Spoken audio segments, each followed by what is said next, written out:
Welcome back to the Grand Line Fantasy, everyone. Well, this is a bit embarrassing, isn't it? As the final chapter of 2024, and guess what? I was wrong. This is the last chapter of 2024.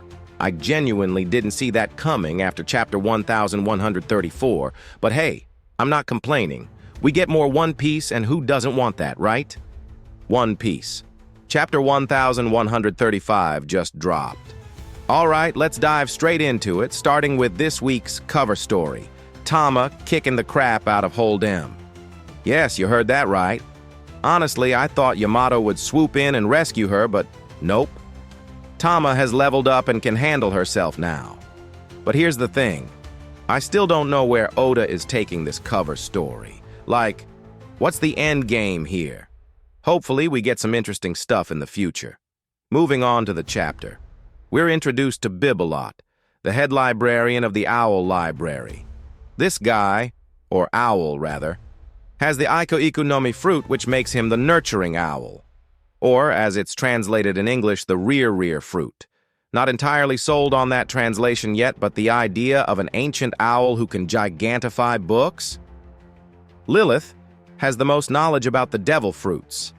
There is a high chance that Lilith is spot on. But there is also a chance that she might be wrong, as it is said that this owl has been here for hundreds of years.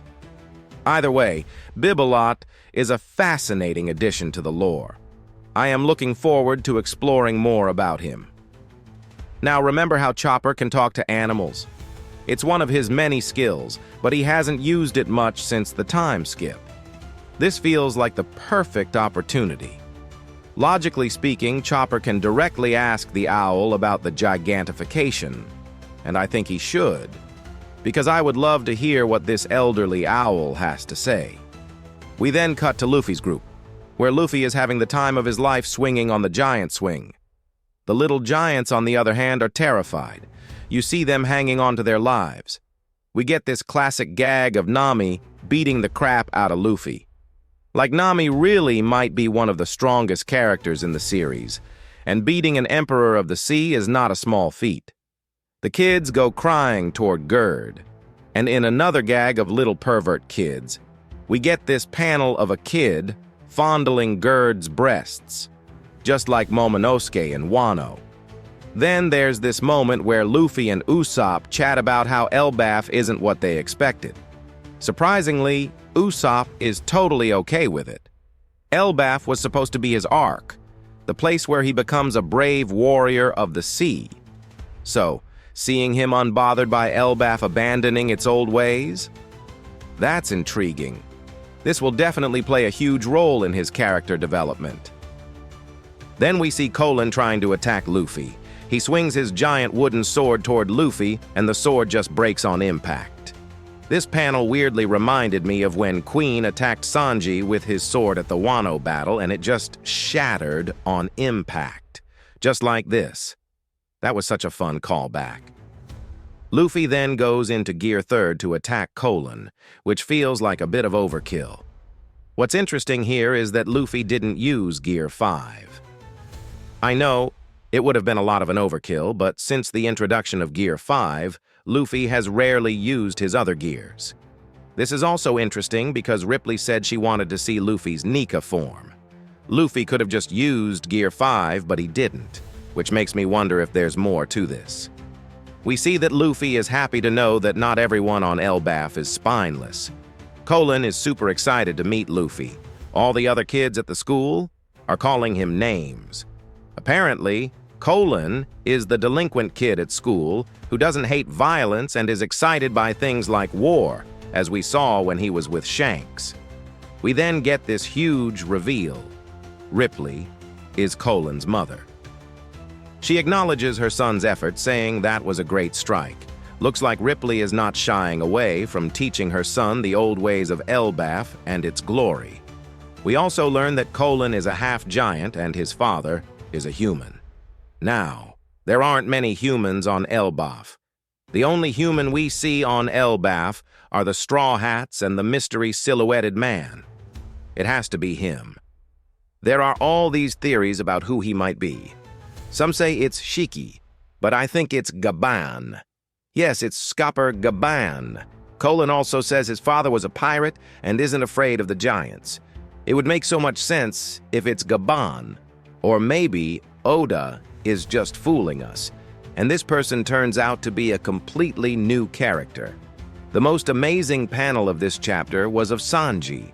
You can see he is imagining things when he learns Colin's father is a human. You can see gears turning in his perverted head. But then, my reaction was the same as Sanji. Luffy and the others visit Saul and Robin in the library. We learn that Lilith and Bonnie are planning to stay on Elbaph for a long period of time, and that makes sense.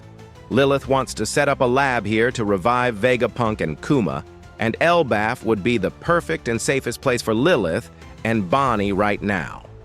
And then, Ripley provides us with our Elbaph costumes for the rest of the crew. All of them look amazing, especially Robin. I love her outfit. The crew splits up again. Robin, Chopper, and Frankie stay back at the library, while the others are off to the giant feast. We are then back at Western Village Castle, where we left off in the last chapter. The castle is empty, as we learn the reason being is King Harold and his death. We see 2 giant guards guarding the castle. They are the ones who encounter the 2 cloaked figures. The guards first mistake these mysterious figures with the Straw Hat Pirates. The female-looking bandaged character asks about the whereabouts of Loki. So, they are here for Loki. Maybe they are after his legendary devil fruit, or do they have some other motives? Who knows? We don't get to see the Shanks look-alike, or, as I like to call him, blue-haired Banks. We don't see his face at all in this chapter. Oda is trying really hard to keep him reserved until the right moment. Anyway, they ask for Loki, but the guards deny them. And then we see the female using some kind of power and bringing down the giant. It's not clear what she did, as the other giant is confused what happened. There are theories of her using bandages to attack and her having a devil fruit related to an Egyptian mummy, like she is covered in bandages, so maybe that are her powers. Her tone immediately changes, as she then orders the guards to tell them about Loki. This is exactly what I wanted the Holy Knights to be. Strong, intimidating, no bullshit, just straight to business characters. Also, another detail. If we look closely, blue-haired Banks has the same looking sword as Shanks and Figureland Garling. Maybe it is just a Figureland thing or tradition to wield that kind of hilted sword. Luffy and the other arrive at the feast. It's just so satisfying seeing Luffy and Usopp so happy. They finally made it to Elbaph, and they have accomplished their dream. All the giants then raise their camaraderie cups for the Straw Hat Pirates, officially welcoming them to Elbaph. We meet Stanson, the giant from Sabaudi. He is now a part of the new giant warrior pirates. It is also surprising that Luffy remembers him. Luffy once forgot who Marco was. He literally forgot the guy he fought a war with, the man who saved his life. But now he immediately remembers Stanson. Luffy is really an odd guy. Lastly, we see Mountain Beard Yarol, the oldest giant on Elbaph, arriving at the feast. He has a sword impaling through his head. We don't know if that's just a helmet, or if he really has a sword running through his skull. Maybe we will get to know about that in future chapters.